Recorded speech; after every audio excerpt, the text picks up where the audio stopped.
जब हम डेटा की बात करते हैं तो उसमें 2 प्रॉब्लम्स बहुत कॉमनली हमें सॉल्व करनी पड़ती हैं। सम टाइम हमें ये रिक्वायर्ड होता है कि हम कोई एक कॉलम या सेट ऑफ कॉलम्स को देखना चाहते हैं।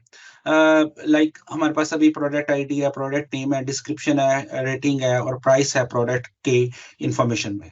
तो हम सिर्फ प्रोडक्ट का नाम और उसकी रेटिंग देखना चाहते हैं। तो ये सेट ऑफ कॉलम्स में से एक से ज़्यादा कॉलम में से सिर्फ हम 2 कॉलम्स को देखना चाहते हैं या मे बी 3 को देखना चाहते हो, 4 को देखना चाहते हो या सभी को देखना चाहते हो।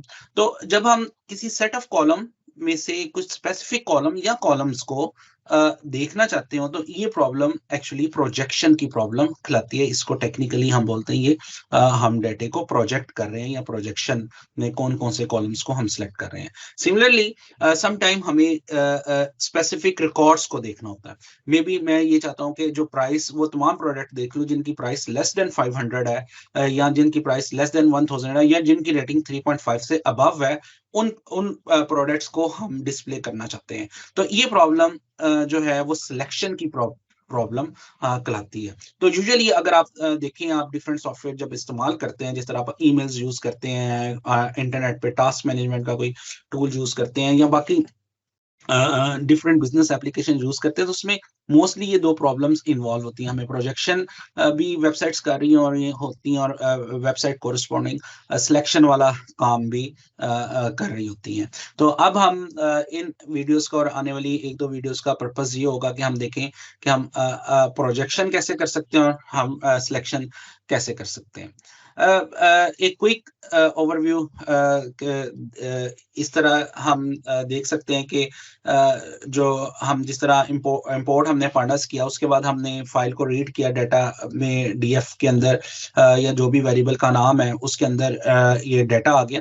तो अगर हम कोई स्पेसिफिक कॉलम्स को देखना चाहते हैं तो हम वो कॉलम की लिस्ट डाटा फ्रेम में पास कर सकते हैं कि हम यहाँ पे लिखेंगे डीएफ और उसके बाद हम एक ब्रैकेट्स मेंशन करेंगे और इसके अंदर इंटरनल एक पूरी लिस्ट हम प्रोवाइड कर देंगे जिसके अंदर लिस्ट ऑफ कॉलम होगा। अगर आप एक कॉलम प्रोवाइड करेंगे तो सिर्फ वो कॉलम आपको डिस्प्ले हो जाएगा। अगर आप कोमा के साथ मल्टीपल कॉलम प्रोवाइड करेंगे तो वो तमाम कॉलम्स का रिकॉर्ड आपको नजर आ जाएगा। जिस तरह यहाँ पे हमने नेम और प्राइस पास किया तो जस्ट हमें बाकी अब कोई इंफॉर्मेशन नहीं आ रही जिसमें प्रोडक्ट की डिटेल नहीं आ रही, जिसकी डिस्क्रिप्शन नहीं आ रही या उसके रेटिंग नहीं आ रही, उसकी प्राइस नहीं आ रही। जस्ट हमने एक सेट ऑफ डाटा फ्रेम से सबसेट हमने उसका पिक कर लिया और उसके अंदर हम इस तरह एक लिस्ट ऑफ कॉलम प्रोवाइड करते हैं। तो दिस इज द वे कि हम किस तरह प्रोजेक्शन कर सकते हैं। प्रोजेक्शन के लिए जरा क्विकली इसी कोड को हम यहाँ पे एग्जीक्यूट करके देख लेते हैं